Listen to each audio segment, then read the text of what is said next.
नमस्कार मेरे प्रिय छात्रों। आज की क्लास में आपका स्वागत है। आप पढ़ रहे हैं 12th केमिस्ट्री और चैप्टर नंबर 1। चैप्टर का नाम है बिलियन, जो एनसीईआरटी हिंदी माध्यम के छात्रों के लिए है। और आज का आपका टॉपिक है मोल अंश, जिसे इंग्लिश में मोल फ्रैक्शन कहते हैं। इस टॉपिक को जानने से पहले यदि आप इस चैनल पर नए हैं तो चैनल को सब्सक्राइब कर लें और वीडियो को लाइक कर दें तथा एक प्यारा सा कमेंट दे दें।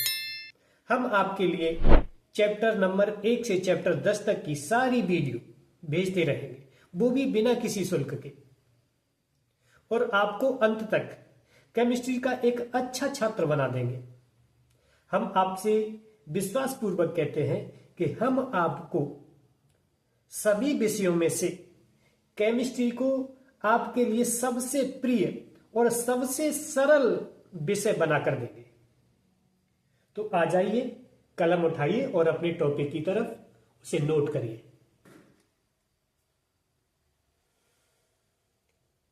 विलयन में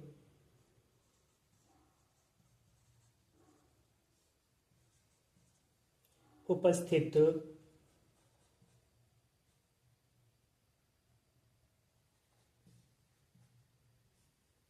विलेय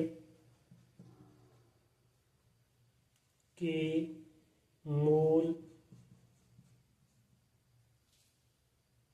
मूलों तथा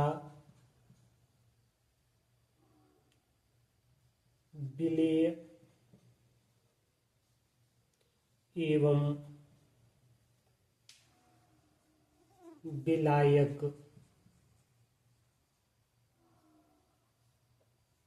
की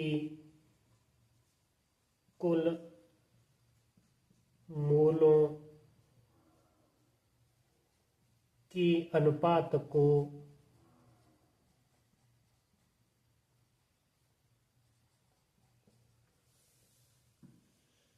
मोल अंश कहते हैं। इस मोल अंश को मोल प्रभाजी कहते हैं। तो मोल अंश या मोल प्रभाज या मोल भिन्न इतने नामों से जाना जाता है, कहते हैं। अब इसको नहीं लगाना है, कहते हैं। और लिखेंगे इसे, किसे, मोल अंश को, इसे चाई, CHI, क्या बोलेंगे इसको, चाई। इसका संकेत ये होता है इस तरीके से। कुछ लोग इसको एक्स भी बोलते हैं, लेकिन ये एक्स नहीं, ये चाई होता है, से प्रदर्शित करते हैं।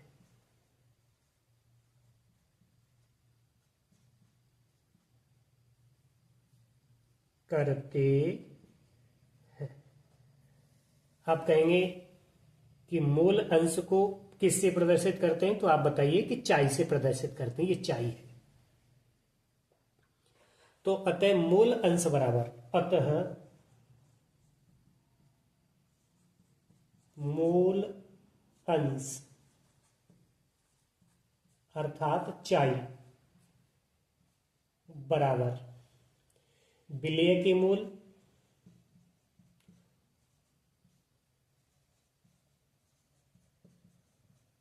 बट्टे विलेय प्लस विलायक के मूल। ऊपर केवल विलेय के मूल रखे जाएंगे और नीचे विलेय और विलायक के मूल रखे जाएंगे। अर्थात ये भी कह सकते हैं, यदि हम विलायक का मूल प्रभाज निकालना है तो ऊपर केवल विलायक के मूल रखे जाएंगे और नीचे विलेय और विलायक दोनों के मूल रखे जाएंगे। अर्थात नीचे पूरे विलयन के मूल रखे जाएंगे। यही कहा गया है इसमें कि मोल अंश होता क्या है कि जो विलयन होता है उस विलयन में विलेय के मूल ले लिए जाते हैं और विलेय एवं विलायक दोनों के मूल ले लिए जाते हैं। तो इसके और इन दोनों के मोल में जो अनुपात बनता है, जो भिन्न बनती है, उसी को मोल प्रभाज या मोल अंश कहते हैं। ठीक इस तरीके से। अब मान लीजिए एक रिएक्शन है, काल्पनिक रिएक्शन है, यहां पे लिख देता हूं, जैसे कि A प्लस B, ये आपने A और B को मिलाया तो एक विलयन बन गया। क्या बन गया? ये विलयन, जिसमें A मान लीजिए विलायक है और B आपका विलेय है और ये विलयन बना। तो हमें इसमें से A का मोल अंश निकालना है, तो क्या क्या करना पड़ेगा हमें? तो पहले हमें A के मोलों की संख्या निकालनी होगी। यहां से इसको मैं यहां से लिखता हूं, तो A के मोल की संख्या यानी A के मोल बराबर, अर्थात विलायक के मोल, विलायक के मोल बराबर, इसमें विलायक कौन है? A। क्या है? A। तो हम यहां लिखेंगे नंबर ऑफ A। यहां n को मोलों की संख्या से लिखा गया है। n किस लिए लिखा गया है? मोलों की संख्या के लिए। विलायक के मोल नंबर ऑफ A। इसी प्रकार विलेय के मोल,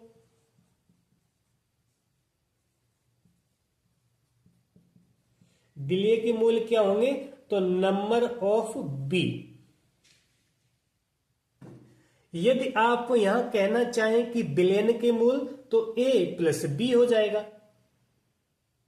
अतः अब इसमें एक एक का मोल अंश निकालें तो इस प्रकार से कहेंगे कि विलेय का मोल अंश,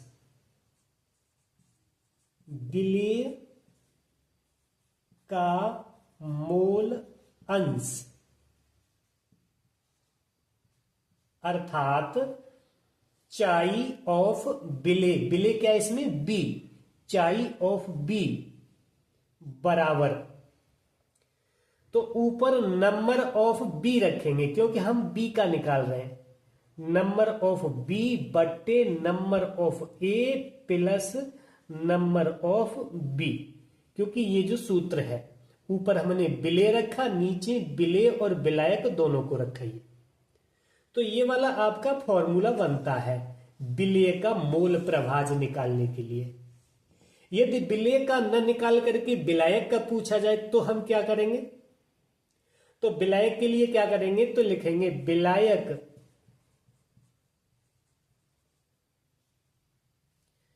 का मोल अंश अर्थात चाई ऑफ विलायक क्या है? ए, तो यहां पर ए लगाएंगे। अब इसको क्या करेंगे? बराबर, ऊपर लिखेंगे नंबर ऑफ ए, क्योंकि ए का निकाल रहे हैं तो नीचे लिखेंगे number of A plus number of B. ये हो जाएगा आपका विलायक के लिए। आप दोनों का मोल अंश या मोल प्रभाज निकाल सकते हो। चलिए आगे एक एग्जांपल लेते हैं।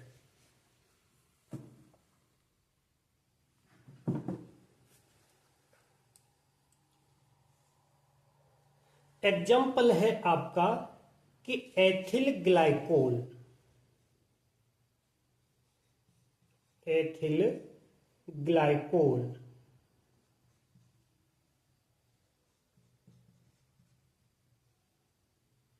इसका सूत्र है C2H6O2 के मोल अंश की गणना कीजिए।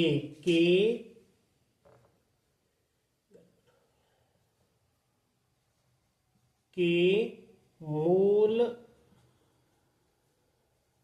अंश की गणना करो या कीजिए, करो यदि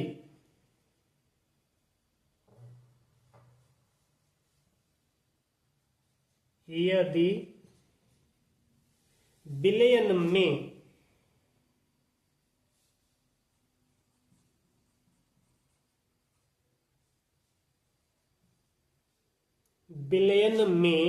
C2H6O2 का 20% द्रव्यमान उपस्थित है।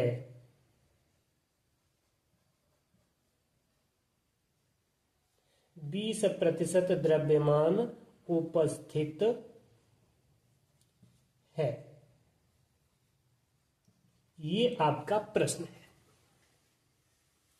क्या कहा जा रहा है कि एथिल ग्लाइकोल के मोल अंश की गणना करो। एथिल ग्लाइकोल के मोल अंश की गणना की जा रही है और जानकारी दी जा रही है कि जो विलयन है उस विलयन में जो एथिल ग्लाइकोल मिला हुआ है वो केवल 20% है। इससे हमें कुछ पता चल रहा है, तो लिखेंगे हल। थोड़ा समझ के चलिए, थोड़ी बड़ी कहानी हो जाएगी इसकी, बड़ा बन जाएगा। बड़ा कैसे बन जाएगा कि आपको मोलों की संख्या भी निकालनी होगी। और अभी तो आप इसमें निकाल रहे हैं कि ये जो 20% से ही आपको विलेय का भार और विलायक का भार दोनों का निकालना है। यहां हमें पता चल रहा है कि 20% का मतलब ये है कि 100 भाग में से 20 भाग या 100 ग्राम में से 20 ग्राम एथिल ग्लाइकोल है और बाकी 80 ग्राम आपका जल है। तो हम यही लिखते हैं कि C2H6O2 का द्रव्यमान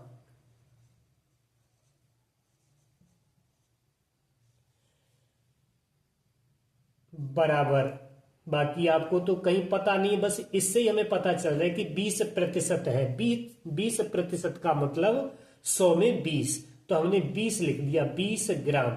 हम यही मान ले रहे हैं कि ये हमारा पूरा विलयन 100 ग्राम है। जब 20 ग्राम ये है तो हमारा बचा हुआ क्या, H2O जल का द्रव्यमान कितना हो जाएगा, 80 ग्राम। तभी तो हमारा 100 ग्राम बन रहा है। अब आप सूत्र लगाएंगे। सूत्र हमें क्या किसका लगाना है कि हमें इसका C2H6O2 का मोल अंश निकालना है। तो हम यही सूत्र लगा रहे हैं कि C2H6O2 का मोल अंश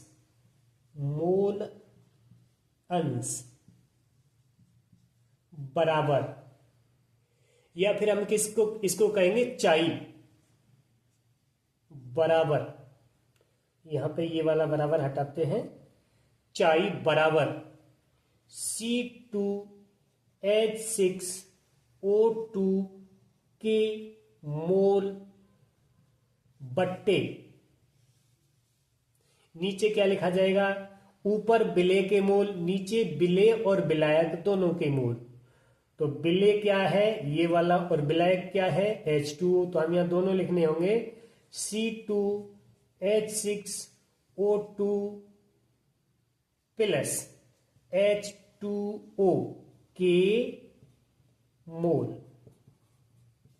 बस आपका हो जाएगा। अब हमें पता होना चाहिए कि इसके मोल कितने हैं और इसके H2O के मोल कितने हैं। तो पहले हमें इसके मोल निकालने पड़ेंगे। तो मोल निकालिए, हम मोल यहां निकाल रहे हैं। मोल निकालने का सूत्र होता है भार बट्टे अणुभार। तो हम C2H6O2 के मोल बराबर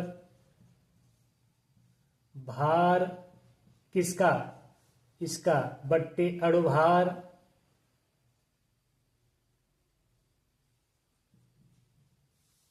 अब इसका भार दिया गया है 20 ग्राम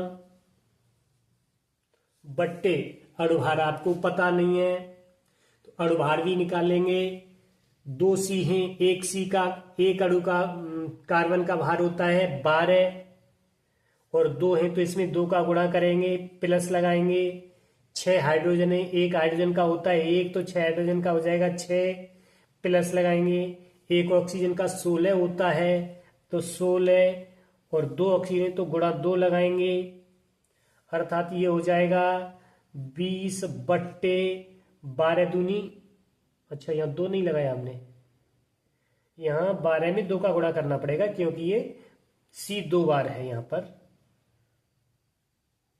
गुणा का चिन्ह तो लगाया लेकिन लिखा नहीं, यानी 12 गुणा 2, तो 12 दूनी 24, 24 और 6 कितने हो गए, अच्छा एक बार लिख लेते हैं, 12 दूनी 24 प्लस 6 प्लस 16 दूनी 32, अब इनको जोड़ लीजिए तो 20/24 36, और 30 और 32 कितने होते हैं, आप स्वयं पढ़े हैं 62 होते हैं, 62।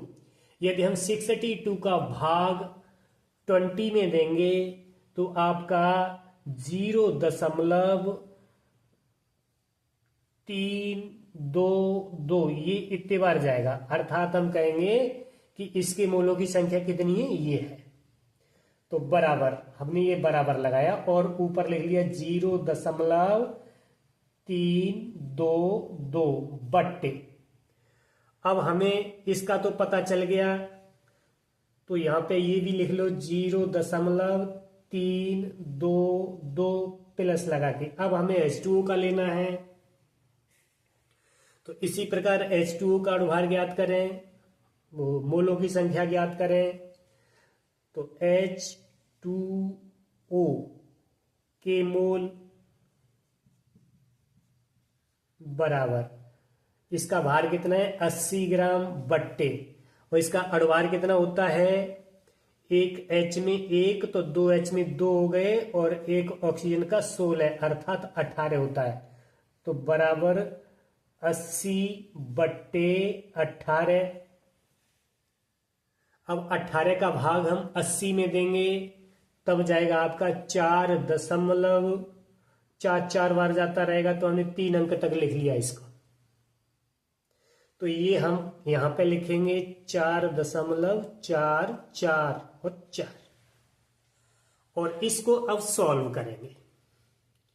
तो इसको जब सॉल्व करेंगे तो आपका आंसर आएगा, आप कैलकुलेशन करना, आपका आंसर आएगा 0.068।